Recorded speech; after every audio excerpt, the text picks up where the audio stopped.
એસબીઆઈની app વાપરી રહ્યા હોય અથવા તો ઇન્ટરનેટ બેન્કિંગ વાપરી રહ્યા હોય તો એમાં પ્રોફાઇલ પાસવર્ડ છે એ ચેન્જ કરવો પડતો હોય છે. તો એ પ્રોફાઇલ પાસવર્ડ કઈ રીતે ચેન્જ થશે એની પ્રોસેસ જોઈશું આપણે. નેટ બેન્કિંગ કરી લીધું છે.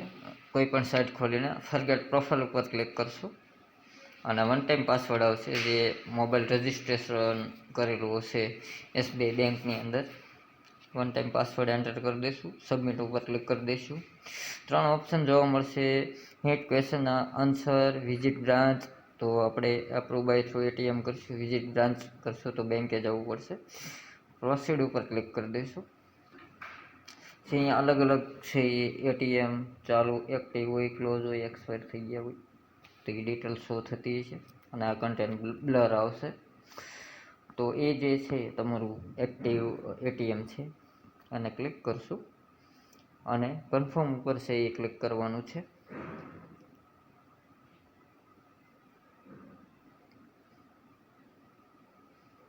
કન્ફર્મ ઉપર ક્લિક કરીને થોડી વાર વેઇટ કરશું. પછી કાર્ડ હોલ્ડરનું નામ છે એ લખવાનું થશે. તો જે કાર્ડ ઉપર નામ છે ડેબિટ કાર્ડ ઉપર એ નામ આપણે મેન્શન કરી દઈશું. પછી એની એક્સપાયરી ડેટ લઈ લઈશું, એટલે કે મંથ અને યર, એ ખ્યાલ જ હોય જનરલી બધાને.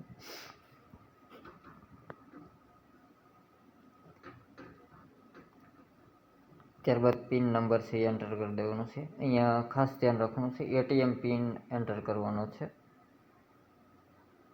અને અહીંયા છે જે કેપ્ચા દેખાય છે 14A25 તો એ એન્ટર કરી દઈશું અને પ્રોસીડ ઉપર ક્લિક કરશું.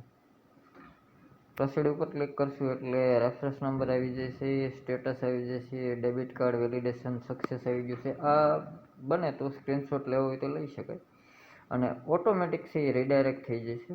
પણ આવું સક્સેસનો મેસેજ આવી જવો જરૂરી છે.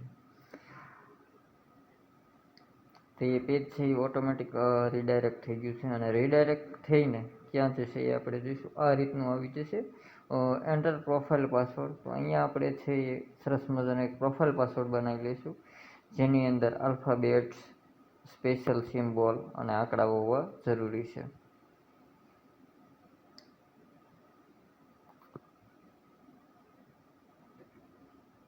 ફોર એક્ઝામ્પલ છે computer@1922 કરી શકો.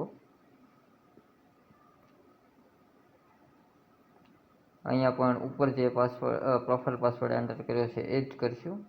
હિટ ક્વેશ્ચન છે તો અહીંયા આટલી બધી જે ક્વેશ્ચન છે એમાંથી કોઈ પણ એક તમને જે સારો લાગે એ પસંદ કરી દેવાનો છે અને એનો જવાબ અહીંયા મૂકી દેવાનો છે. તો મેં સ્પોર્ટ લીધું છે તો સ્પોર્ટની અંદર હું ક્રિકેટ લઈશ અને કોઈ પણ બર્થ, અહીંયા બર્થ નાખવાનું છે તો હું કોઈ પણ નાખી દઉં છું અત્યારે, સબમિટ કરી દઉં છું. તો આ રીતે છે તમે પ્રોફાઇલ પાસવર્ડ છે ચેન્જ કરી શકો છો.